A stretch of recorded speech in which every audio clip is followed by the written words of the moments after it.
अगर कोई तकलीफ में है, हिंदू है, सिख है या ईसाई है, हम मुसलमान हैं, तो क्या हम उसकी मदद इसलिए नहीं करेंगे कि वो मुसलमान नहीं? गाइस ये इंडिया विजिट करके आ चुके हैं। जब आपने कदम रखा बॉर्डर पर तो क्या फीलिंग्स है? पाकिस्तान के सारे डॉक्टर फेल हो गए। मुझे ये बताया जाता था कि आपकी वालदा का जो है ना आखिरी स्टेज है। इंडिया गए, डॉक्टरों को हाथ लगा और माशाल्लाह से हाँ माशाल्लाह अब जिंदगी वो अपनी नॉर्मल जिंदगी गुजार रहे हैं। कितनी बड़ी शर्म की बात है बच्चों को ये पढ़ाते कि इंडिया हमारा दुश्मन है। हम दुश्मन मुल्क के में जाके भी हमें जो है एक अच्छा ट्रीटमेंट मिली है। इंसान पहले है, मजहब बाद में आता है। मजहब की बुनियाद पे कोई इंसान पैदा नहीं होता। तो दोस्तों पाकिस्तान हमेशा भारत के साथ दुश्मनी करता आया है, लेकिन दुश्मनी के बावजूद भी भारत पहले इंसानियत को देखता है और रखता है, क्योंकि ऐसा ही एक वाकया पेश आया है एक पाकिस्तानी भाई के साथ। इस पाकिस्तानी भाई की मम्मी की मदर की जो एक किडनी है वो फेल हो गई थी, डैमेज हो गई थी, और पाकिस्तानी जो डॉक्टर्स हैं, पाकिस्तानी जो हॉस्पिटल्स हैं, उन्होंने हाथ खड़े कर दिए थे, उन्होंने जवाब दे दिया था कि ये हमसे नहीं हो पाएगा। लेकिन दोस्तों जब इस भाई साहब को पता चला कि अगर ये अपनी मदर को, अगर ये अपनी मम्मी को भारत ले जाए तो शायद वहाँ पर जाकर इनकी मम्मी का जो किडनी है वो रिपेयर हो जाए, तो फिर इस भाई ने मेडिकल का वीज़ा लेकर भारत आने का फैसला किया। तो भारतीय डॉक्टर्स ने इनकी मम्मी का इलाज किया और किडनी ट्रांसप्लांट बिल्कुल सफल रहा, और इन भाई साहब की मदर जो कि लास्ट स्टेज पर थी अब बिल्कुल ठीक हो गई।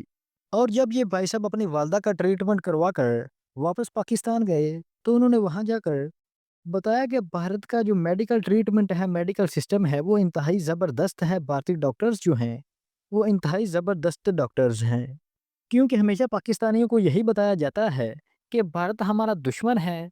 लेकिन उस भाई साहब का कहना था कि मैंने भारत में जाकर कोई दुश्मनी वाली चीज़ नहीं देखी, मैंने वहाँ पर सिर्फ और सिर्फ इंसानियत को देखा है। और उनका कहना था कि जो भारतीय लोग हैं वो बड़े ही अच्छे हैं, इंतहाई कोऑपरेटिव हैं, हेल्पफुल हैं। तो दोस्तों जैसे कि आपको पता है कि जब भी कोई शख्स, कि जब भी कोई बंदा भारत आता है, चाहे वो दुश्मन देश का ही क्यों ना हो, तो जब वो भारत आता है तो उसका नज़रिया भारत के हवाले से एकदम ही बदल जाता है। अगर कोई तकलीफ में है, तो अगर वो हिंदू है, सिख है या ईसाई है, हम मुसलमान हैं, तो क्या हम उसकी मदद इसलिए नहीं करेंगे कि वो मुसलमान नहीं है? नहीं, हम उसकी मदद करेंगे क्यों कि वो इंसान है। इंसान पहले है, मजहब बाद में आता है। कोई मजहब की बुनियाद पे कोई इंसान पैदा नहीं होता, कोई पैदा नहीं होता। ये अल्लाह ताला की तरफ से कोई हिंदू है, कोई मुसलमान। और आप यकीन करें हमारे से अच्छे असूल गैर मुस्लिमों के हैं। तो डोनर को भी जो है ना उन्होंने एक्सपायर किया।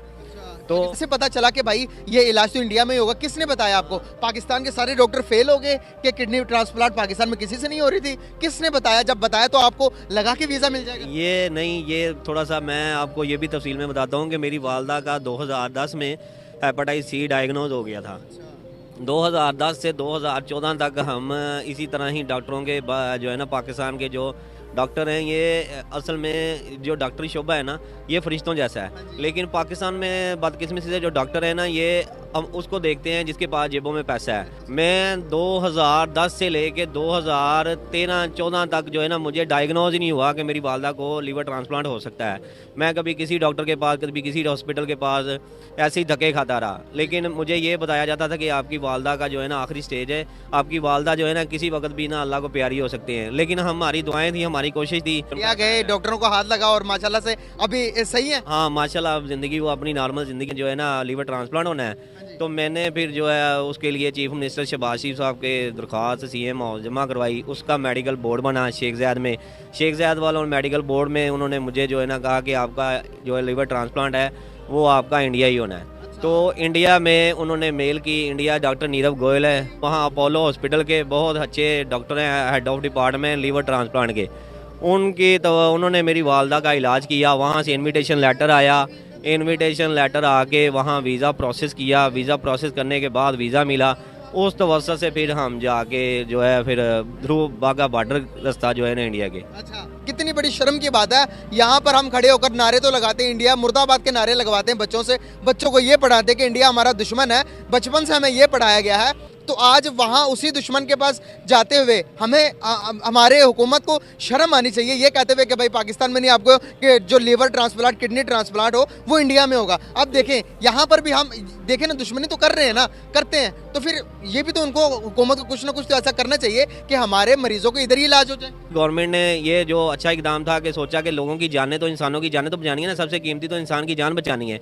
लेकिन वो दुश्मन मुल्क है, हम दुश्मन मुल्क के में जाके भी अगर हमें सेहत मिली है, हमें जो है एक अच्छा ट्रीटमेंट मिली है, वो डॉक्टर नीरव गोयल आज भी हमें याद आता है कि वो एक अच्छा इंसान है और एक अच्छा, उसकी एक अपने काम में एक अच्छी पकड़ है और उनकी ट्रीट भी ऐसी अच्छी है कि आप यहाँ प्रोफेसर को आप बिना अपॉइंटमेंट के मिल नहीं सकते, लेकिन वो ऐसा डॉक्टर है कि आप वो बैठा है अपने कमरे में और बिना लॉक किए आप उसके कमरे में जा सकते हो, इतना बड़ा डॉक्टर है।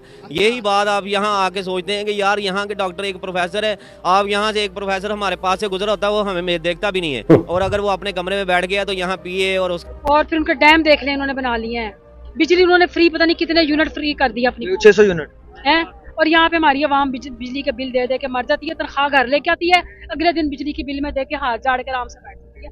लोगों ने स्कूल से बच्चे उठा लिए हैं, उनके पास फीसें देने के लिए पैसे नहीं रह गए, वो कहते हैं बिल दें के बच्चों को फीस। पाकिस्तान की जो जड़ें हैं वो करप्शन खा गई, हर शोबे में करप्शन है, ऊपर से नीचे तक देख लें। जिस बंदे को ताकत दी गई है ना, जिस बंदे को इतनी सी भी ताकत है, वो करप्शन करता है, वो करप्ट है। पाकिस्तान से करप्शन खत्म हो जाए ना, आप यकीन करें जितना अल्लाह पाक ने पाकिस्तान को ता फरमाया है, जितनी मादनियात, जितनी निबातात, और क्या कोयटा और ईरान की सरहद मिलती है, अगर ईरान में पेट्रोल निकल सकता है तो क्या कोयटा में नहीं होगा? सिर्फ उसको निकाला नहीं जाता पेट्रोल को, क्यों कि हमने मायदे कर लिए महंगे, बिजली खरीदने के, तेल खरीदने के, हम बना नहीं सकते, क्यों कि हम मायदों के पाबंद हो गए हैं। शरीफ है, इसके पास कितने प्रॉपर्टी है, कितने ज्यादा थे। इमरान खान के पास क्या है, मेरी बात सुनो, बनी गला है, इसके पास अकेले एक बनी गला है, वो इतने बाप की वक्त की है, ठीक है। वो जमान पार्क में इसका एक छोटे एक मकान है, इसने 3 साल हुकूमत किया। मेरी बात सुनो, सब बातें आप नहीं करो, मेरी बात सुनो।